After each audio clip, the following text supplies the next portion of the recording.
Hey, let's talk about it, cause honestly we need to talk about social issues, just uplifting my people. Yeah, let's talk about it. Come join the conversation. A connection's what we're creating. Yeah. What's happening, everybody? How y'all doing? So check this out, right?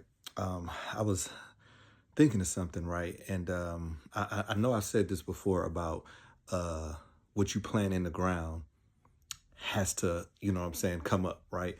Now, I forgot to mention this, right? When you plant that seed in the ground, it doesn't just stop there.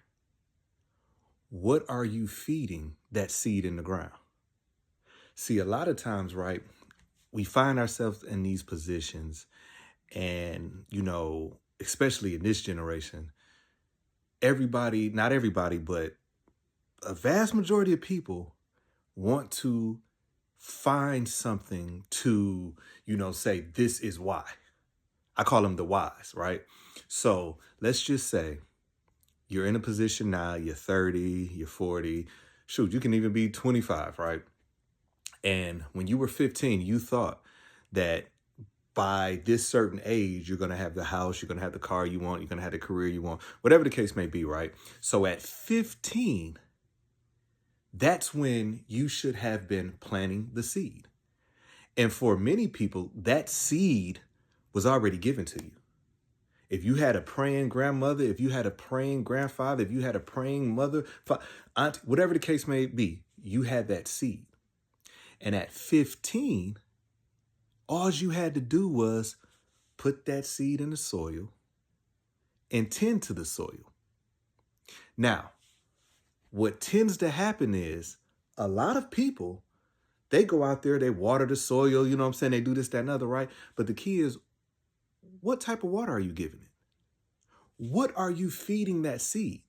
See, a lot of times what people do is at 15, right? I'm a firm believer in learning from other people's mistakes, right? But at 15, you saw all the mistakes of the people before you. But at 20, you started making those same mistakes, right? So you weren't watering the seed. So by 25, that seed has now harvested, and look at where you at. That's why it is so important that you have to really take notice on what you are letting inside. Now, I'm a firm believer, I like the reality shows. I love all of that stuff, right? But that does not nourish my soul. That's entertaining, but that doesn't nourish my soul. You see, the people who are so invested in that it becomes them, then they wonder why their life looks like a circus. The people that are in relationships that say, hey, they want the best relationship, this, that, and the other, right? What are you feeding that seed? Use relationship as a seed, right? So you put that in the ground, and what you want to bear fruit is a wonderful relationship, right? But what are you feeding that seed? Your circle is nothing but people who's messing around with everybody. Now, here you are, you're thinking that you're being the light, right? In that situation, right? You're thinking, okay, yeah, I'm the one that they can come and talk to, and this, that, and the other, and I'm going to get the, but what tends to happen is they start influencing you more so than you influencing them. See, and it doesn't necessarily mean that you're going to go out there and be messing around with everybody when you have somebody, but the thought is there. And that's why when you start looking at your relationship, you start picking apart that person. But you're picking apart that person because of who you're surrounded with. So that seed that you have planted in the ground is going to sprout, is going to bear fruit. But if you have been allowing yourself to get the nutrition from the people around you who don't believe in relationships, who don't believe in everything that you want that seed to come up, but you're surrounded by the people who don't believe it. If you want to be successful, and there's so many variations of what success is.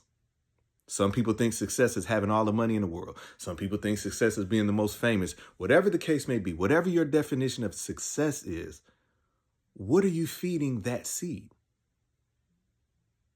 Who are you around that aligns with where that you want to go? I have been guilty of this.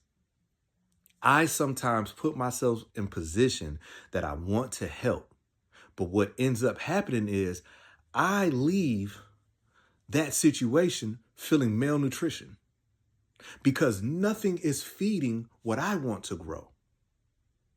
And here I am thinking I'm the beacon of light, you know what I'm saying, helping somebody, but I'm being drained. So when it's time for me to tend to my soil, I have nothing left. I have nothing to grasp upon. So that's why when you're dealing with social media and you're feeling down, the worst thing that you can ever do is look at social media and everybody's like, oh my God, just all of this drama, this, that, and other. And that's all that you seek out. Because you're going to feel, right, how you see.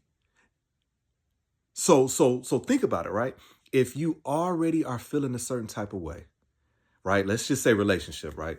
You're feeling down in your relationship and this, that, and the other, right? So the first thing that you do, you play the sad love songs. You're feeding what you already feel. You know what I'm saying? Like you're feeding what you already feel. You want to throw on some scissor. You want to throw on whatever the case may be. That starts feeding that seed that you planted. When what you should be doing is something uplifting. Talk to the people that got 40 years in the game. Surround yourself with people that, guess what? They had low spots in their relationship, but they made it through, or they're thriving to make it through. Let them pour into you. But nah, you want to play them sad love songs while you're driving in the car. Next thing you know, it feels like every song is talking to you. It feels like every song is talking to you. You know what I'm saying? I forgot remember the song, bust the windows out your car. Now you ride. Now you really feel like you can bust some windows out, you know what I'm saying, in the car. Because you already feel a certain way and you're feeding that seed. So to summarize all of this, right? If you want to be a better person, and that's the seed that you're planting in the ground, take a look to what you are letting around you. If what's around you does not align to where you want to go, well, then you know the problem. And it's okay to cut people off because they are not aligned with where you want to go. We got to get out this notion of, I don't want somebody to look at me a certain way. I don't want somebody to think I'm better than this, that, and the other. No, it's not that I'm better than you, but I'm better and I have outgrown that situation. Self-preservation is the number one rule. So if I know I want X, Y, and Z, and you're comfortable being here, guess what? No love lost, no hard feelings, but I got to move on. Because what I have planted in the ground, it has to grow. So if I'm around nothing but negativity, I can't then wonder why everything around me is negative. If I'm the type of person that, my perception is all the way off because of people around me, then I can't complain why I feel the way that I feel. So just think about that. Take a moment. Whatever you want to grow, remember, you got to water it and you have to cultivate it.